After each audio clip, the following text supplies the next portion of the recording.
how I feel about the George Zimmerman case.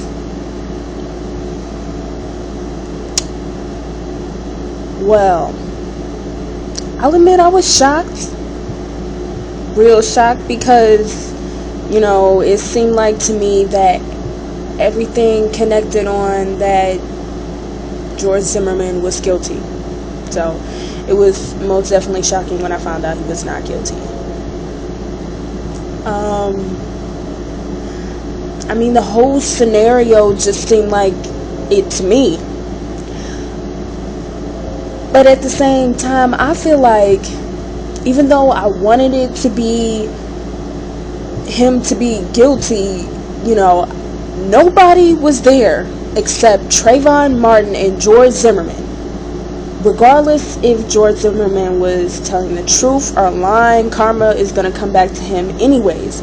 So there is really no point in anybody getting mad that he's not guilty. You can't get mad, you can't pitch a fit about it, you can't threaten George Zimmerman, because regardless, God is going to let karma come back on him anyway. So just let that happen. And if karma doesn't come back on him, then that means he was using it for self-defense.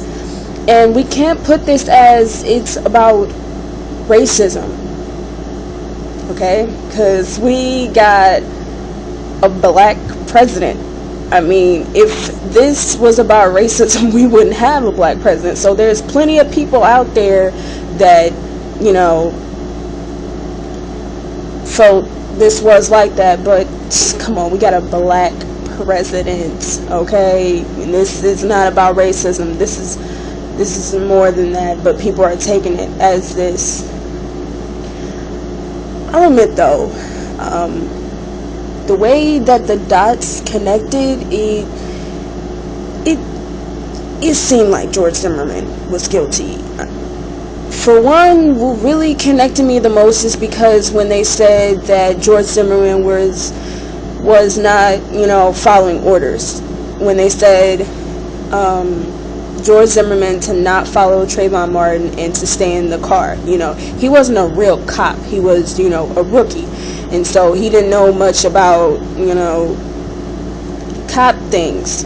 So they just ordered him to do, something that, rookie cops should do. And he didn't follow that. That's what made me feel like he was not guilty. Because for one, he didn't follow the rules, as a real police officer said.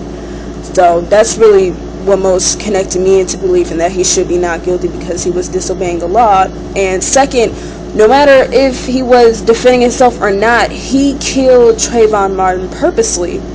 And most people think it was because defending himself, but come on, I put myself in that position. I wouldn't want to kill somebody if they was beating me up like real bad. It's not like Trayvon Martin was 17 years old.